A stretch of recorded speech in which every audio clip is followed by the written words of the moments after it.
दोस्तों, भारत का पड़ोसी देश चाइना किसी ना किसी वजह से अलग अलग समय पर कंट्रोवर्सीज में, विवादों में बना रहता है। फिर चाहे ये पूरी दुनिया को कोविड-19 जैसी महामारी देने के कारण विवादों में रहे या फिर इसकी आक्रामकता के कारण विवादों में रहे। लेकिन आज हम जो चाइना के बारे में बात करने वाले हैं, ये एक नया ही कॉन्सेप्ट है और एक जो हम बोल सकते हैं कि एक पुराने कॉन्सेप्ट का दूसरा वर्जन है। लेकिन आज जो हम बात करने वाले हैं, ये कोई स्वास्थ्य गंभीर ऐसी कोई चिंताओं के बारे में बात नहीं होने वाली है। ये बेसिकली एक टर्म के बारे में हम बात करने वाले हैं। एक कॉन्सेप्ट है चाइना शॉक के नाम से, और चाइना शॉक 2.0 के बारे में हम बात करने वाले हैं। 2.0 का मतलब ये है, इसका पहले भी एक वर्जन आया होगा, तो पहले वर्जन को भी देखेंगे, दूसरे वर्जन को भी देखेंगे। लेकिन ये ऐसी बात नहीं कि कोई स्वास्थ्य जैसी कोई गंभीर चिंता हो, ये एक अलग ही मामला है, अलग ही मैटर है। डिटेल से इसके बारे में बात करेंगे। नमस्कार, मैं हूं आपका दोस्त Shubham Sisodia. Let's crack UPSC CSE Hindi पे आपका बहुत बहुत स्वागत है। तो दोस्तों, आप लोग जानते हैं कि हमारे करंट अफेयर की वीडियो में हम अपने एक टॉपिक को उठाते हैं और आपके एग्जाम के लिए, ओवरऑल आपकी जानकारी के लिए जो कॉन्सेप्ट रिलीवेंट होते हैं, उन जो टॉपिक्स हैं उनको हम कंसाइज वे में टू द पॉइंट थोड़े से टाइम में ही उसको कवर कर लेते हैं। तो आज हम बात करने वाले हैं चाइना शॉक 2.0 के बारे में, 2.0 के बारे में। और ये बेसिकली चाइना का एक कॉन्सेप्ट है, चाइना की एक गतिविधि है, उसको टर्म दिया जाता है चाइना शॉक 2.0। आगे बढ़ने से पहले आपसे बस रिक्वेस्ट करना चाहूंगा, प्लीज वीडियो को लाइक जरूर कर देना। चैनल को सब्सक्राइब नहीं किया तो प्लीज जरूर से सब्सक्राइब कर लीजिएगा। चलिए बात करते हैं चाइना शॉक के बारे में। चाइना शॉक 2.0 के बारे में बाद में बात करेंगे, लेकिन पहले बात कर लेते हैं कि चाइना शॉक जो कॉन्सेप्ट है, ये कॉन्सेप्ट क्या है। तो दोस्तों, चाइना शॉक जैसा मैंने बताया, कोई स्वास्थ्य जैसा कोई खतरा नहीं है, कोई और ऐसी नई बीमारी नहीं है। हम जानते हैं कि ये एक आर्थिक अवधारणा है। जैसा कि आपको पता है, मैं अपने डीएनए में जो डेली जो हमारा हिंदू का न्यूज एनालिसिस होता है, मैं वहां भी आपको बताता हूं कि जो चाइना है बहुत बड़ी आर्थिक ताकत के रूप में उभर रहा है। और जब हम बात करते हैं नव उपनिवेशवाद की, तो उसी अवधारणा के तहत पूरे विश्व को लगभग इसने अपने जाल में अकड़ा हुआ है, यानी कि पूरे विश्व को लगभग निर्भर बना लिया है। और उसी से संबंधित है हमारा चाइना शॉक जो कॉन्सेप्ट है। इस शॉक में क्या होता है चाइना शॉक में, आइए बात कर लेते हैं। तो बेसिकली ये एक आर्थिक घटना को दर्शाता है जो कि 2000 के दशक में शुरुआत इसकी हमें देखने को मिलती है। 2000 दशक के शुरुआत में इसको कैसे देखेंगे हम, तो दरअसल हम जानते हैं कि जब चाइना 2001 में WTO के अंतर्गत शामिल हो जाता है, तो WTO के अंदर जैसे ही ये शामिल होता है, इनके यहाँ जो बहुत बड़े स्तर पर जो प्रोडक्शन है, आर्थिक गतिविधियां वो बढ़ जाती हैं और पूरे विश्व में ये जो अपना माल है, अपना जो सामान है, उसका बहुत जबरदस्त तरीके से निर्यात करने लगता है। और इसी निर्यात के कारण हम देखेंगे जिन जिन देशों में इसका निर्यात बहुत ज्यादा बढ़ा, वहां पर उस निर्यात के बढ़ने के कारण उन देशों का जो घरेलू उत्पादन था वो बहुत ज़्यादा कम हो गया। वहां का जो डोमेस्टिक प्रोडक्शन था उसमें बहुत ज़्यादा कमी आई। इवन जो घरेलू उद्योग थे उनका भी पतन होने लगा और वहां पर जो नौकरियां थीं, ओवरऑल पूरे रोजगार के सृजन में कमी देखी गई। बहुत सारे लोगों के द्वारा नौकरियां खो दी गई। तो ये बेसिकली हमारा कॉन्सेप्ट है, जिसे बोलते थे चाइना शॉक। लेकिन अभी चाइना शॉक 2.0 के बारे में हम बात करेंगे कि 2.0 में नई अपडेट ऐसी क्या आई है जो दोबारा जो 2000 जैसी कंडीशन थी, कहीं ऐसी कंडीशन होने से हमें डर लग रहा है, तो वो नई चुनौतियां क्या होंगी उनको देखेंगे। पहले आप जो मैंने कॉन्सेप्ट बताया इसको देख लेते हैं। चाइना ने 2000 के जो टाइम 2001 के टाइम पे WTO में प्रवेश किया और सस्ते चीनी उत्पादों की वैश्विक बाजारों में बाढ़ आ गई। जैसा देखते हैं हम कि चाइना में जो श्रम है सस्ता है, टेक्नोलॉजी अच्छी है, तो बहुत बड़े स्तर पर ये आर्थिक उत्पादन करते हैं। और जैसे इनके यहाँ माल का ज्यादा प्रोडक्शन होता है, तो उन्होंने निर्यात बहुत ज्यादा मात्रा में निर्यात किया पूरे सारे देशों में।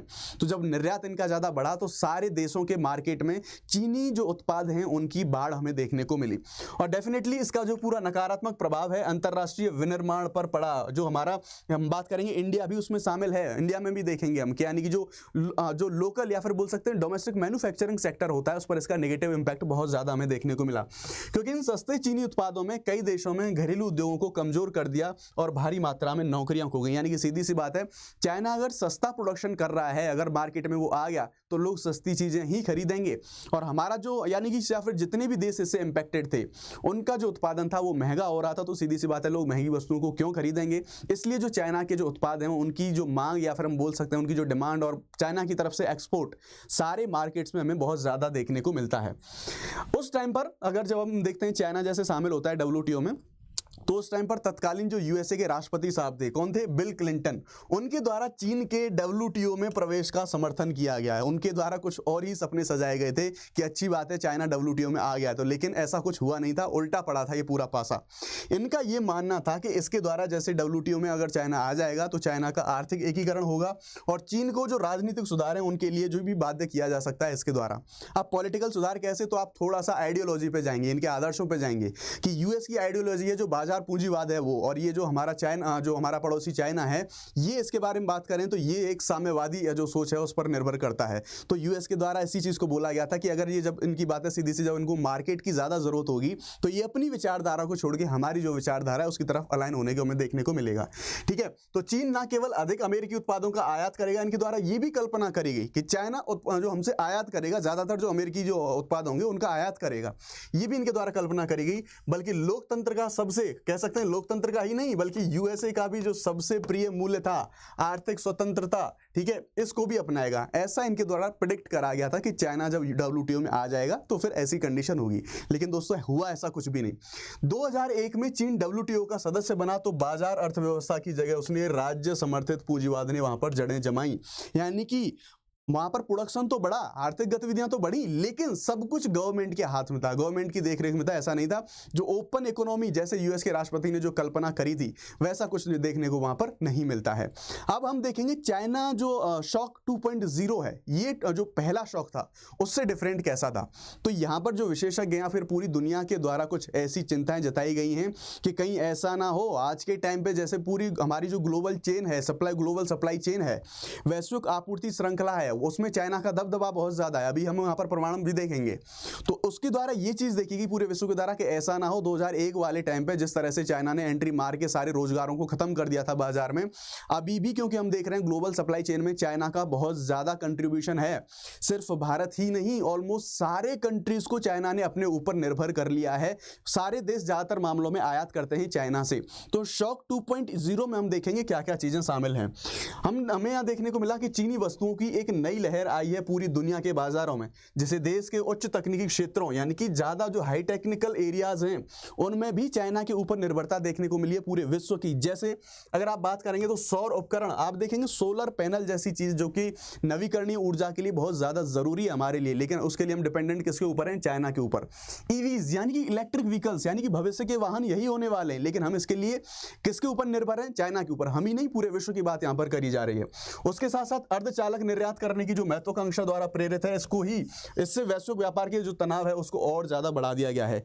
यानी कि मैं आपको बता रहा हूं, बार बार मैं आपको डीएनए समझाने की कोशिश कर रहा हूं कि जो हमारे यहाँ जो अर्धचालक सेमीकंडक्टर जैसी चीजें, जो कि छोटी से छोटी इलेक्ट्रॉनिक बेसिक चीज है ऐसी जहां पर उसका यूज किया जाता है, उसके लिए भी पूरे तरीके से हम चाइना के द्वारा आयात पर निर्भर हैं। तो ओवरऑल यहाँ पर यह चीज कहने की कोशिश करी जा रही है कि आज के टाइम पर जो ग्लोबल सप्लाई चेन है उसमें चाइना का जितना ज्यादा कंट्रीब्यूशन है और चाइना ने पूरी दुनिया को अपने ऊपर निर्भर बना लिया है, तो ये चाइना शॉक 2.0 इसको नाम दिया गया है।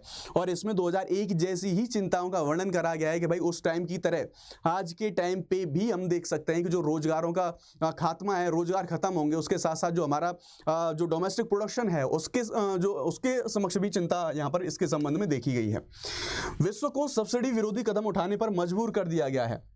और ऐसा ही नहीं है, ये चाइना का जो स्टेप है, ये जो शॉक 2.0 की हम बात कर रहे हैं, इसके अगेंस्ट में ये सहमति बनाई जा रही है कि पूरा विश्व उसमें, जिसमें भारत भी शामिल होगा, वो इसका जो अंधाधुंध निर्यात किया जाता है सारे देशों को, हम कुछ ऐसे जो हमारे सब्सिडी जो विरोधी, क्योंकि चाइना सीधी सी बात है, चाइना अपना जो प्रोडक्शन करता है, चाइना का प्रोडक्शन सबसे ज्यादा चाइना अपने यहाँ से जो निर्यात है उसको प्रोत्साहन देता है, और निर्यात को प्रोत्साहन देता है वो सब्सिडी देके अपने जो निर्यातक हैं उनको।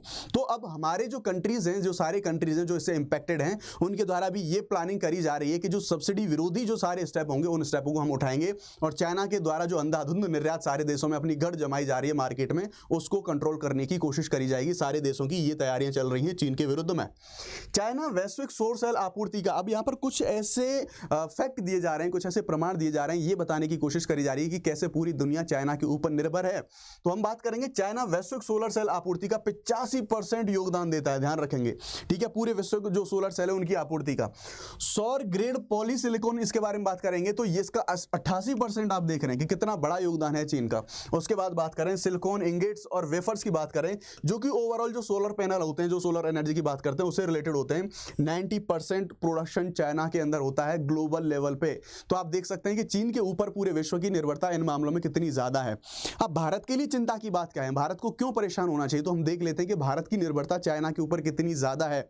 और हम देखते हैं कि जब भी उसको भारत को मैनिपुलेट करना होता है चाइना, तो इसको एज अ सॉफ्ट वेपन की तरह इसको यूज करता है। अब भारत के लिए कुछ चिंताएं उनके बारे में देख लेते हैं। तो देखो, भारत का जो आयात है उसमें वृद्धि बहुत ज़्यादा हमें देखने को मिली, यानी कि पहले तो हम निर्भर थे ही और दिन ब दिन और ज़्यादा निर्भर होते जा रहे हैं। कैसे? जैसे 2005-06 में हम देखेंगे तो हमारा 10.87 बिलियन डॉलर से हमारा जो आयात था चाइना से, वो 2015-16 में 61.71 बिलियन डॉलर हो गया, यानी कि बहुत बड़ी बढ़ोतरी हमें देखने को मिली है। इवन यहाँ पर यह भी चीज़ बताने की कोशिश करी जा रही है कि जब हम देखेंगे गलवान में हमारा जो संघर्ष हुआ था जून 2020 में, उस संघर्ष के बाद और चीनी व्यवसायों पर लगाए गए आर्थिक जो प्रतिबंध लगाए गए थे, उनके बावजूद भी हम इतने ज्यादा मजबूर थे कि 2023-24 में चीन से हमारा आयात 100 बिलियन डॉलर से ज्यादा था। आप समझने की कोशिश कर रहे हैं, हमारा इतना बड़ा तनाव चल रहा है चाइना के साथ, कल को और भी तनाव बढ़ता है, उसके बाद हम इतने ज्यादा मजबूर हैं कि चाइना से हमें आपूर्ति के लिए आयात करना ही पड़ेगा। इतनी ज्यादा निर्भरता हमारी यहाँ पर चाइना के ऊपर हो रही है, तो ये एक महत्वपूर्ण चीज हो जाती है, चिंता वाली बात हो जाती है बेसिकली। चीनी निर्यात के बारे में बात करें तो जो अप्रत्याशित वृद्धि हमें देखने को मिली है, ठीक है, यानी कि जो चाइना का जो एक्सपोर्ट है बहुत ज्यादा हमें देखने को मिला है चीनी अर्थव्यवस्था में मंदी के कारण। अब ये बेसिकली एक पॉइंट है यहाँ पर सोचने वाला, पॉइंट ये है कि चाइना का जो अपना मार्केट है अपने देश में, वहां पर चाइना के सामने कुछ इश्यूज आ रहे हैं। वो इश्यूज क्या क्या हैं? तो संपत्ति का संकट वहां पर देखने को मिल रहा है, इसके साथ साथ कमजोर ऋण व्यवस्था देखने को मिल रही है और ओवरऑल उपभोग मांग में कमी आ रही है। इन सारी चीजों के कारण जो चाइना है, उस चाइना में जो बात करें तो मंदी की स्थिति देखने को मिलती है हमें चाइना के अंदर। अब वहां पर मंदी की स्थिति, वहां पर उसके सामने प्रॉब्लम है, तो चाइना ये एक्सपेक्ट कर रहा है कि ये जो प्रॉब्लम है, ये जो हमारे यहाँ जितना ज्यादा उत्पादन हो रहा है हमारे देश में, तो इसकी खपत हो नहीं रही है चाइना में, ये चाइना सोच रहा है, तो इसको पूरे विश्व में इसका अवशोषण हम करने की कोशिश करेंगे, यानी पूरे विश्व के मार्केट में हम इसको स्प्रेड करने की कोशिश करेंगे और इसको वहां से कंपनसेट करने की कोशिश करेंगे। ये चाइना के द्वारा प्लान किया जाएगा। उसके बाद 2023-24 में हम बात करेंगे तो आर्थिक सर्वेक्षण यानी कि हमारा जो इकोनॉमिक सर्वे था, उसमें एक तरीके से एक वार्निंग को जो है दिया गया, एक चेतावनी दी गई कि भारत के चीनी इकाइयों के खिलाफ जो एंटी डंपिंग जांच के जवाब में चीन चुपचाप भारत की सौर उपकरण तक जो पहुंच है उसको रोक रहा है। यानी कि जैसा मैंने आपको बताया कि चाइना का जो ट्रेड के मामले में, जो आर्थिक मामलों में चाइना की जो बढ़त है, उसको वो एज अ सॉफ्ट वेपन के तौर पे भी यूज करता है हमेशा। अब इंडिया के हमारे कुछ टारगेट्स हैं, उनके सामने चाइना की ये जो प्रणाली है, ये जो सिस्टम है चाइना का, ये कैसे एक चुनौती बन सकता है? तो हम जानते हैं कि भारत का टारगेट है 2030 तक हम 500 गीगावाट नवीकरणीय ऊर्जा क्षमता प्राप्त करना चाहते हैं। लेकिन दोस्तों हम ये भी जानेंगे, साथ में हम ये भी देख रहे हैं कि नवीकरणीय ऊर्जा का टारगेट तो हमारा बहुत बड़ा है, लेकिन क्या ये पूरा हो पाएगा? क्यों? क्योंकि भारत का 80% सोलर सेल हैं और जो मॉड्यूल हैं ये चीन से आयात करी जाती हैं। आप देख रहे हैं 80% जो हमारा इंपोर्ट है वो अकेले चाइना से हो रहा है और हमारा लक्ष्य इतना बड़ा है। उसके साथ साथ चाइना से हमारा जो आयरन का आयात है, यानी कि इस्पात का जो आयात है, ये भी बहुत ज्यादा बढ़ता हुआ हमें देखा गया है। इसके बारे में हम बात करें तो 3.7 मिलियन जो मीट्रिक टन है, ये हमें देखा गया, यानी कि अब तक का हमें कम करने की जरूरत दिख रही थी, लेकिन आज के टाइम तक का हाईएस्ट पहुंच गया है ये जो इस्पात का आयात है हमारा चाइना से।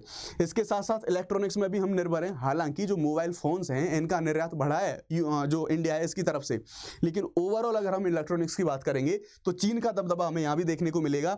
यहां पर हम बात करेंगे तो $12 बिलियन से भी ज्यादा मूल्य के जो इलेक्ट्रॉनिक्स उपकरण है उनका आयात किया जा रहा है भारत के द्वारा चीन से।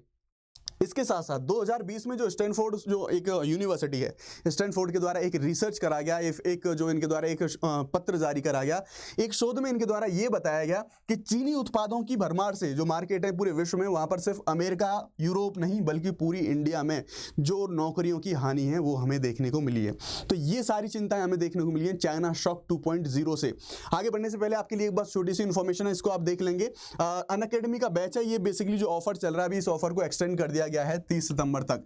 ये आप जो बैच है इसको अवेल कर सकते हैं 24,999 में, और इसमें जो आपको अनअकैडमी के बेस्ट एडुकेटर्स हैं वो आपको यहां पर देखने को मिल जाते हैं। 2023 की अगर आप बात करेंगे तो सीएससी एग्जाम 2023 में 70+ सिलेक्शन हमें प्लस कोर्सेज से देखने को मिले हैं अनअकैडमी की तरफ से। इन बैचेस में आपको जीएस, सीसेट, टेस्ट सीरीज सारी चीजें आपको एक ही प्लेटफॉर्म पे मिल जाती हैं। ठीक है, तो आप अगर चाहें तो ये दिए गए नंबर पे आप कॉन्टैक्ट कर सकते हैं, आप इंक्वायरी कर सकते हैं। और अगर आप कोई भी कोर्स परचेज कर सकते हैं करेंगे तो SHUBH शुभ 50 ये कोड मेरा है, आप इसको कोड को लगा के आप एक डिसेंट अमाउंट जो है जो डिस्काउंट के रूप में पा सकते हैं।